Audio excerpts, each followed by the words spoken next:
Welcome to RG kitchen. Welcome to Erode RG kitchen. Erode RG கிச்சனில் இன்றைக்கி என்ன பார்க்க போகிறோன்னா, பாலக்கீரை யூஸ் பண்ணி பூரி செய்ய போகிறோம். அதுக்கு தேவையான பொருட்கள்: பாலக்கீரை, கோதுமை மாவு, மாவுக்கு தேவையான அளவு உப்பு, ஒரு ஸ்பூன் சர்க்கரை, ஒரு ஸ்பூன் ஆயில்.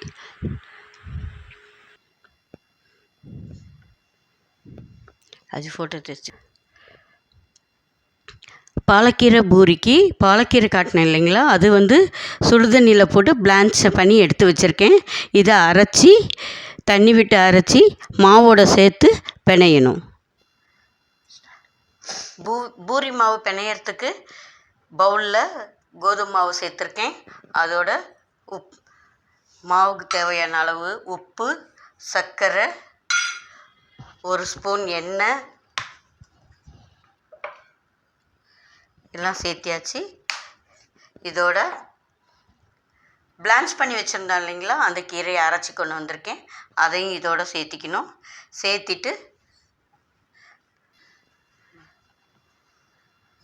சேர்த்திட்டு இதை நல்லா மாவோட கலந்து விட்டுறணும். அதுக்கப்புறம் இதுக்கு தேவையான அளவு பார்த்து தண்ணி விட்டு பிணைஞ்சிக்கணும்.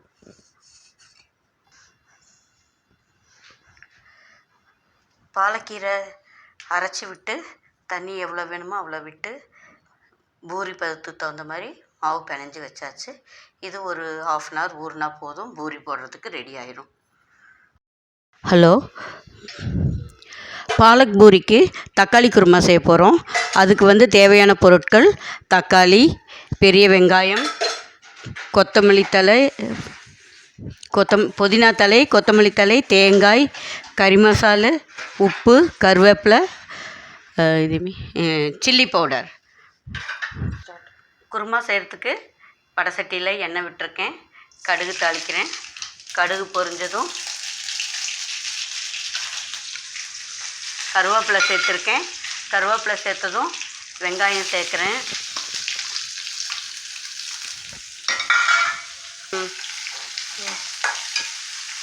கருவேப்பிலை பொரிஞ்சு வெங்காயம் சேர்த்தாச்சு. வெங்காயம் நல்லா கோல்டன் ப்ரௌன் கலர் வர்ற வரைக்கும் வதக்கணும்.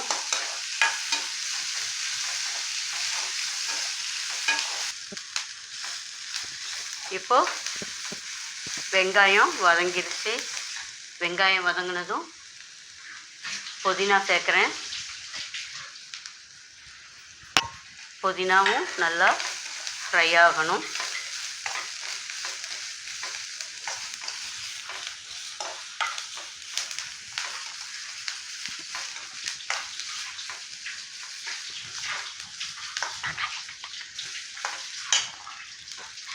இப்போது இதோட தக்காளியை நான் அரைச்சி சேர்க்குறேன். ஏன்னா குழந்தைங்க தக்காளியில் இருக்கிற தோல் இருந்தால் பிடிக்காது. அதனால் இது மாதிரி அரைச்சி சேர்த்தோன்னா பிள்ளைங்களுக்கு நீட்டாக சாப்பிட்றதுக்கு சரி வசதியாக இருக்கும். அதனால் இப்படி அரைச்சி சேர்க்குறேன். நல்லா மிக்ஸ் பண்ணணும். இது தக்காளி விழுது சேர்த்ததுக்கப்புறம் நல்லா ஒரு கொதி வரணும்.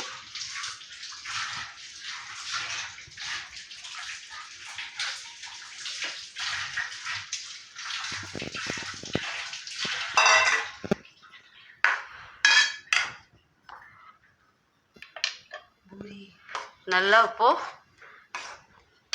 கலந்து விட்டாச்சு.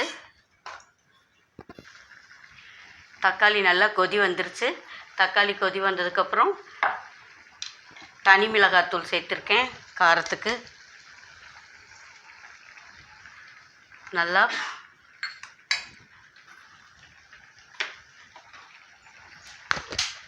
ஒரே ஒரு பிஞ்சு மஞ்சத்தூள் சேர்க்குறேன். இது நல்லா பச்சை வாசம் போகிற வரைக்கும் கொதிக்கணும். நல்லா கொதி வந்ததும்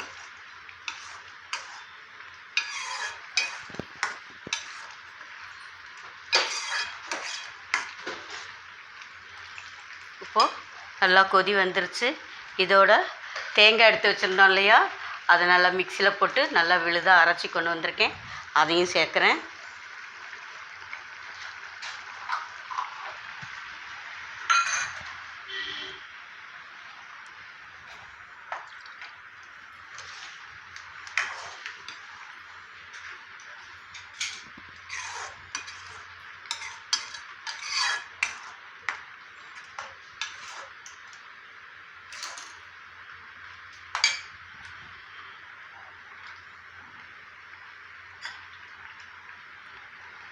இப்போ தக்காளி சேர்த்துச்சு, தேங்காய் சேர்த்தது நல்லா கொதி வந்துருச்சு. இதோட இதுக்கு தேவையான உப்பு, கறி மசாலா எல்லாம் சேர்த்துருக்கேன்.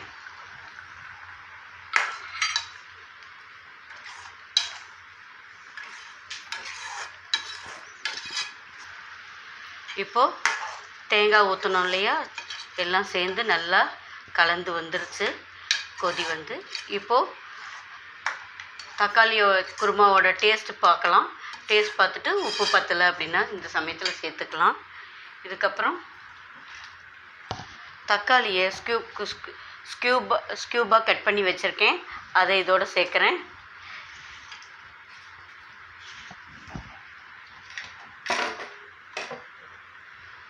சேர்த்து நல்லா ஒரு கொதி விட்டு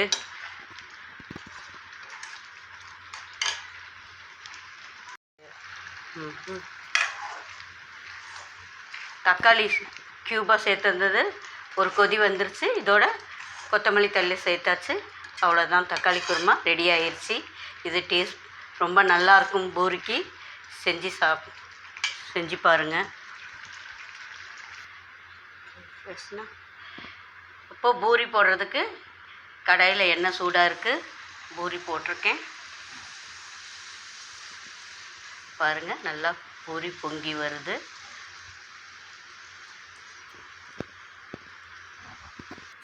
பாலக் பூரி தக்காளி குருமா ரெடி ஆயிடுச்சு. பாருங்கள், நல்லா எம்மியாக இருக்கும். சாப்பிட்டு பாருங்கள், செஞ்சு சாப்பிட்டு பாருங்கள். லைக் பண்ணுங்கள், ஷேர் பண்ணுங்கள், சப்ஸ்கிரைப் பண்ணுங்கள். அனைவருக்கும் நன்றி.